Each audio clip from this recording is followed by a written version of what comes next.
यदि आप एक बेहतर यूनिवर्सिटी की तलाश में हैं और CUSB के बारे में जानना चाहते हैं तो ये वीडियो खास आपके लिए है। Central university of south Bihar एक सेंट्रल गवर्नमेंट द्वारा फंडेड यूनिवर्सिटी है जिसकी स्थापना 2009 में की गई थी। CUSB ज्ञान एवं मोक्ष के भूमि गया के पंचानपुर में स्थित है, जो रेलवे स्टेशन से तकरीबन 15 किलोमीटर की दूरी पर है। यह यूनिवर्सिटी एक स्टूडेंट के लिए अलग अलग कोर्सेज ऑफर करता है, जिसमें एडमिशन के लिए प्रत्येक वर्ष हजारों बच्चे अप्लाई करते हैं। यहाँ का सबसे फेमस कोर्स 4 वर्षों का BA BSc प्लस B.Ed और BA प्लस LLB का इंटीग्रेटेड कोर्स है, जो कि 5 सालों का है। और पिछले साल से करीब 15 नए अंडर ग्रेजुएट पोस्ट ग्रेजुएट के कोर्स शुरू हुए हैं। बाकी PG के कोर्सेज 2 सालों का होते हैं।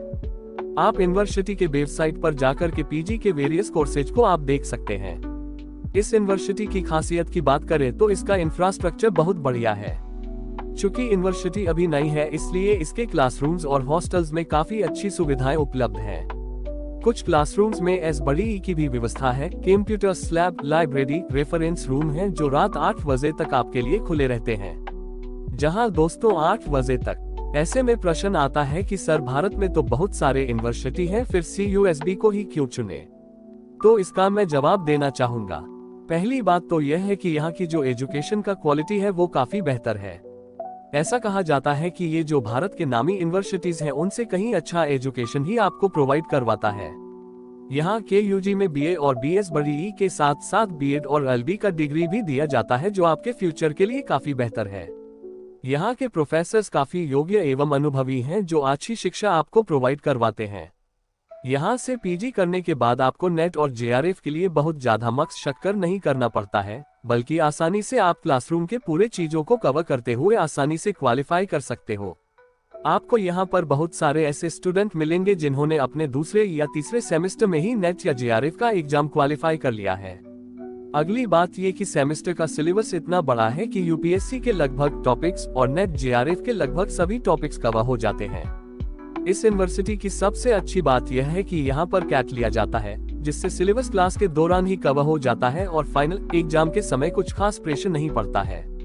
अभी हाल ही में कुछ पन्ने आप अगर अखबारों के पलटे होंगे तो आपको पता चला होगा कि हाल ही में यहाँ पर LLB और पोल साइंस डिपार्टमेंट से कई सारे स्टूडेंट का प्लेसमेंट भी हुआ है।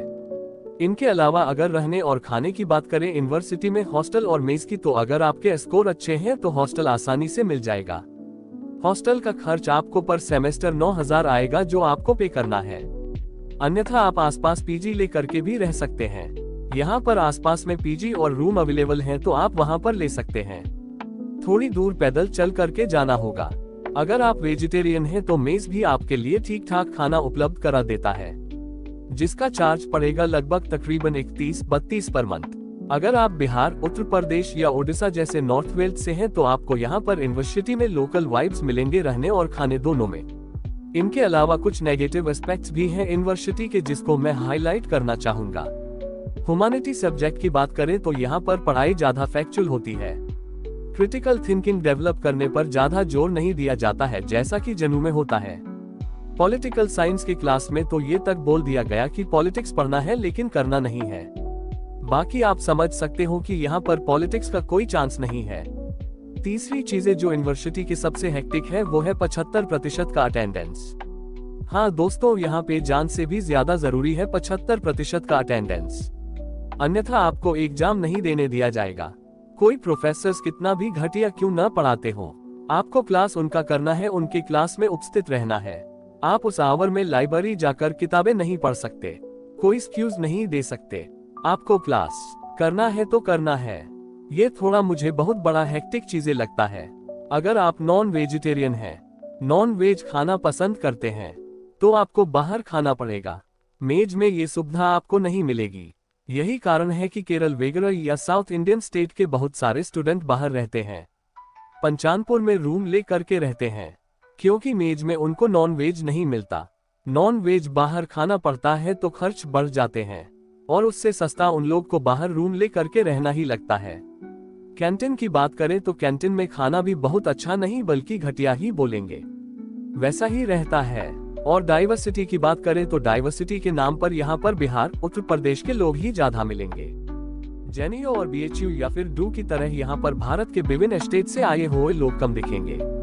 नॉर्थ वेल्स के लोग ज्यादा यहाँ पर आपको दिखेंगे। यहाँ पर प्रोटेस्ट कल्चर और स्टूडेंट इलेक्शन न होने की वजह से स्टूडेंट के हित थोड़े से कंप्रोमाइज होते दिखते हैं।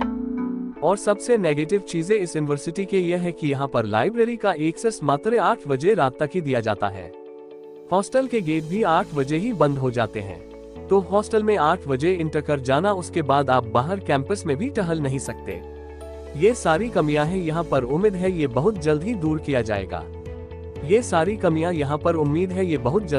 किया जाएगा। और बाकी इंक्वायरी आप CUSB के हेल्प डेस्क से ले सकते हैं। बाकी जानकारियां आप CUSB के साइट पर जा कर के ले सकते हैं।